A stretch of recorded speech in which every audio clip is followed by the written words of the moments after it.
సీతాఫలకాయ ఇప్పుడు ఈ విధంగా ఉన్నప్పుడు కోసేయాలి. ఇందాక కోసినాం, అది లేట్ అయింది కాబట్టి ఇది ఈ విధంగా ఉన్నప్పుడు ఇప్పుడు చూపిస్తాను, దగ్గర చూపిస్తాను. చాలా బాగా పగిలింది ఇలా ఉండాలి. సీజన్ వర్షాకాల సీజన్లో, ఎండాకాలం కూడా అవుతుంది మా చెట్టుకి.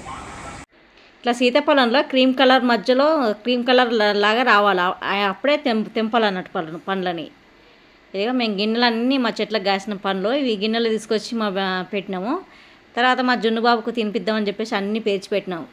వాడు వచ్చే లోపల అనేసి వీడియో తీద్దామని చెప్పేసి కొంచెం వీడియో తీస్తున్నాము. ఎట్లా ఉన్నాయి ఫ్రెండ్స్, బాగున్నాయా? తినాలనిపిస్తుందా? ఫస్ట్ టైం మా మనవడికి తినిపిస్తున్నాము. మేము తినిపిస్తుంటే లేదు లేదు నేనే తింటా అనుకుంటే ప్లేట్లు ఆగేసుకుంటున్నానంట. మేము తినిపిస్తుంటే కూడా తింటలేడంట. మా పాప తినిపిస్తుంది. తర్వాత కొంచెం బాగానే తిన్నాడు. టేస్ట్ ఇంకా కొంచెం కావాలని చెప్పి అన్నట్టుగా అని సైరల్ చేస్తున్నానట్టు కూడా. టేస్టీ ఉందా సీతాఫల్?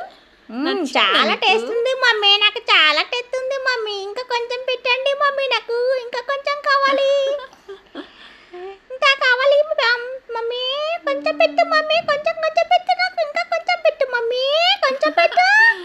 చాలా యమ్మీ ఉంది కదా జున్ను, తినేస్తున్నా ఫాస్ట్ గా. మా జున్ను బాబు ఫస్ట్ తినలే కానీ ఇప్పుడు ఎలా తింటాను చూడండి, ఎంత టేస్ట్ ఉన్నాయి.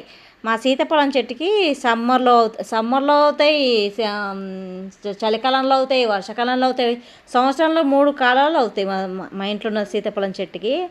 అప్పుడు నేను ఊరి దగ్గర నుంచి తీసుకొచ్చి గింజలు వేసి పెట్టినాను అన్నట్టు, చెట్లు అయినాయి.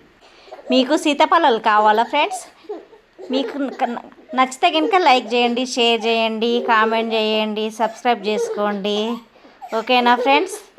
ఓకే బాయ్, ఉంటా మరి. ఇంతే వీడియో.